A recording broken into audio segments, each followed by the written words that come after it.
What up, peeps? Going on week 4. Anyway, I pray Lent is going well for you as well.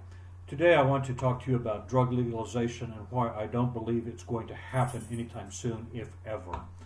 There are 6 major reasons which I've cataloged up above. I'll go over them again and flesh them out a little bit so that you can see what's what, basically. Now, as you know, I'm a registered pharmacist. I'm also, in my heart of hearts, an anarcho-capitalist.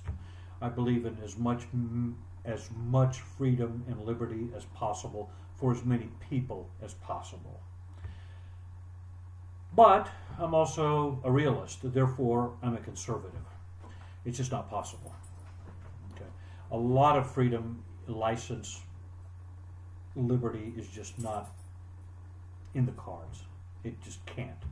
And I'll explain to it, and I'll explain it as I go on. One caveat, though. The reasons I've listed are based on the ordinary run-of-the-mill events, political paradigms as they have heretofore existed. The caveat is this: we live in interesting times. President Donald Trump just recently announced last week, probably just 96 hours ago, that he was going to go to North Korea and speak with Rocket Man. This is cowboy diplomacy. This took the world by surprise. And so much so that the Secretary of State, Rex Tillerson, did not even know about it. Now, Trump's critics jumped on that. They forget that when Nixon went to China, his Secretary of State, John Rogers, did not know about it either. There were only 2 people in the entire federal government who knew that Nixon was opening the door to China. One of them was Dick Nixon himself. The other one was Henry Kissinger, his national security advisor. Nobody else knew. Literally, nobody else knew. Okay? And it caused a firestorm. It was a game changer. Since that time, the phrase Nixon going to China has entered the political lexicon. It's an aphorism. It's an elegant way of saying it's a game changer. So, we live in interesting times. The Trumpster is a wrecking ball. He is he comes out of left field and right field and center field and no field. And he keeps everybody on their toes. His enemies as well as his friends. It's not a bad way to be, actually. He wrote about it. It's called The Art of the Deal. It just strikes me as hilarious that so many people don't know about it, his critics. Anyway, the 6 reasons are, let's go down them. First of all, money laundering. The banking system would collapse if the federal government legalized, not decriminalized, but legalized drugs tomorrow. And the different pharmaceutical firms started making it. Making marijuana, making LSD, making peyote, mescaline, methamphetamine, whatever. They already make methamphetamine. It's called Adderall, and it's a substitute, Vyvanse and Focalin, and stuff like that.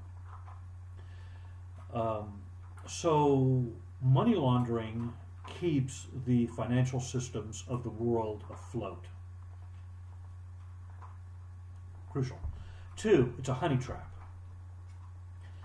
Thanks to 4 to 5 generations of AFDC welfare food stamps, the dysgenic effects on the inner city, whether it's African American, Hispanic, or poor white, are pretty rampant, and they're not going to get better anytime soon. It's pretty bad. The criminality, particularly in the African American and in the Hispanic community, is rampant. Our betters have decided that since the criminality cannot be expunged, at least maybe it can be corralled into certain segments of society, particularly the underclass. I know this is very cynical, but it's true. Now, if the criminality started seeping out of the underclass and going into the whiter, more affluent areas, then heads will roll. We're starting to see that in Chicago, by the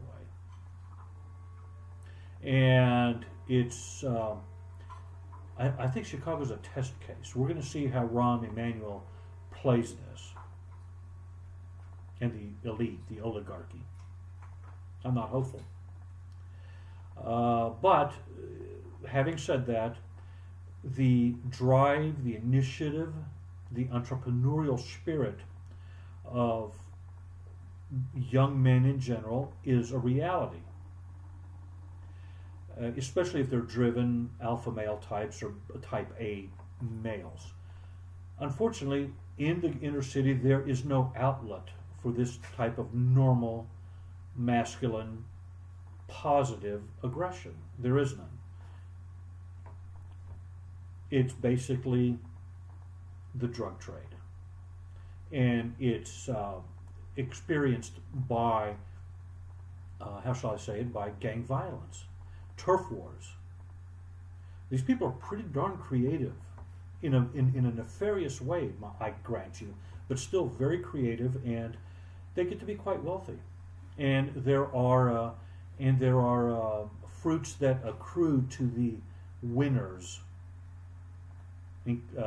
mainly women, cars, bling, things like that. And if you're a loser, you're dead. Okay. By the way, the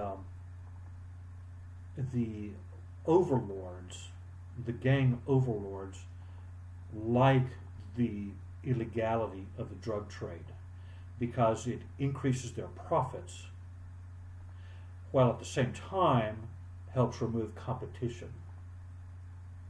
So if they don't kill them, the cops will, or the cops will at least incarcerate them. Okay, 3, civil asset forfeiture. People like to confiscate other people's money. That's just natural. Government is no different. Okay, but government needs an excuse, a moral excuse to do so. The drug trade provides that excuse. Civil asset forfeiture, by the way, is fairly easy to do because the preponderance of guilt is less. It's not a criminal case per se, which the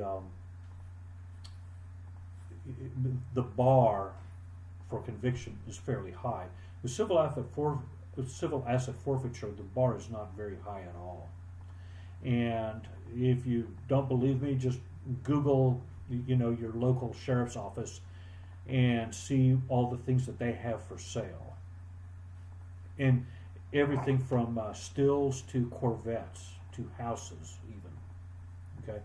And they got it the easy way, just by confiscating it. Okay,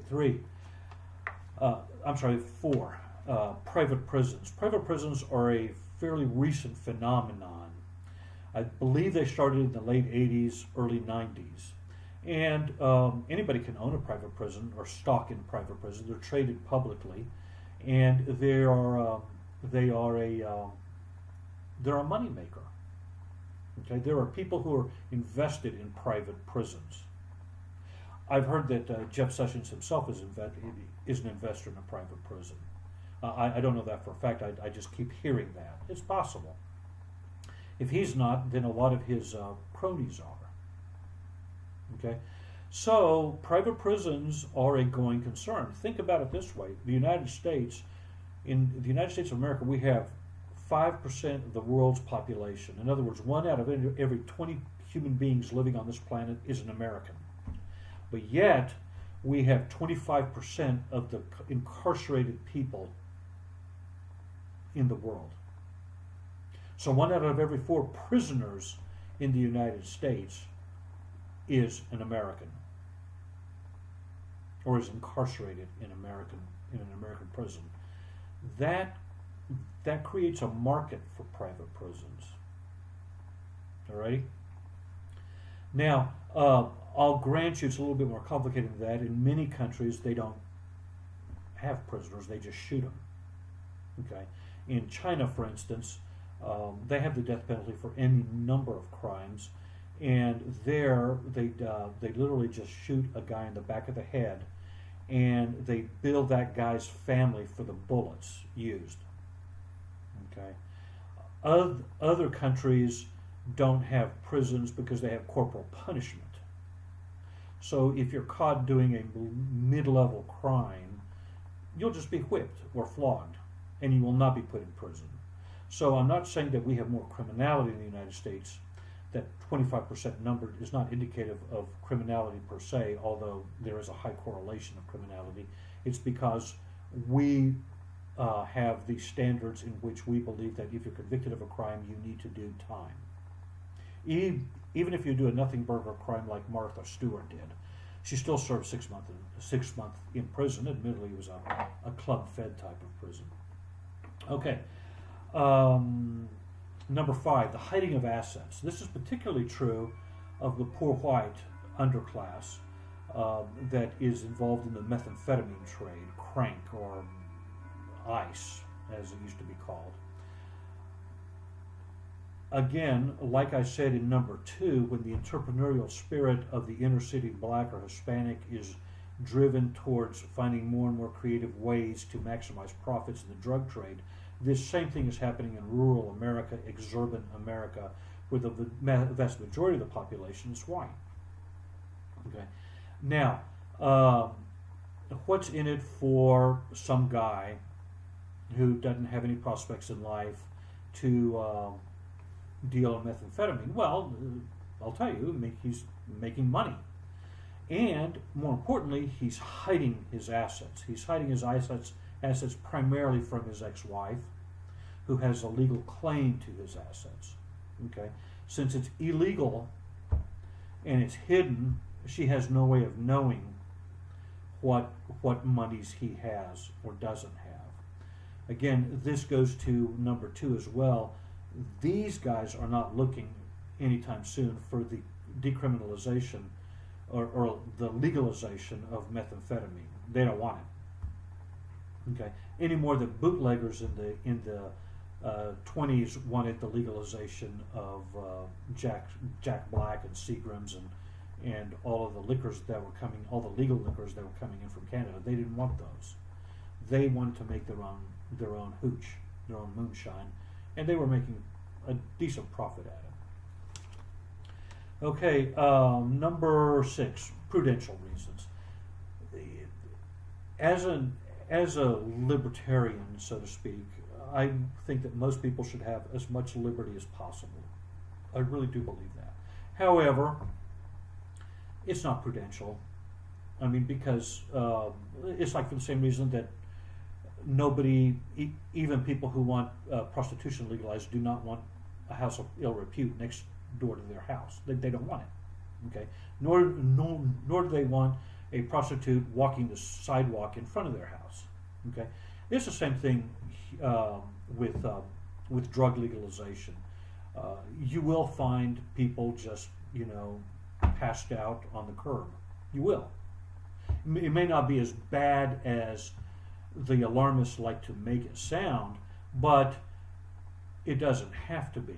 If they're passed out on your lawn or on the curb in front of your house, if a drug trade is going on in your driveway, you're not going to be happy. As far as you're concerned, it's the end of the world. So those are the 6 reasons. Now, as a 7th reason, I could be a little sarcastic here and say, well, as a pharmacist, I don't want the competition. That's not true. That would be under decriminalization. If it's legalized, then big pharma would get in on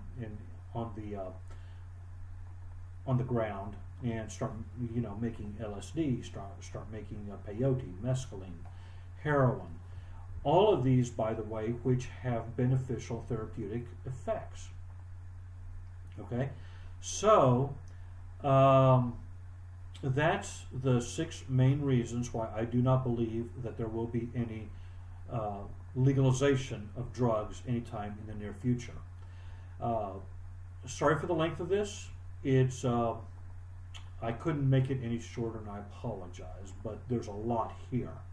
Anyway, comment below, and Pax Vobiscum. Let's try to love one another, and adios.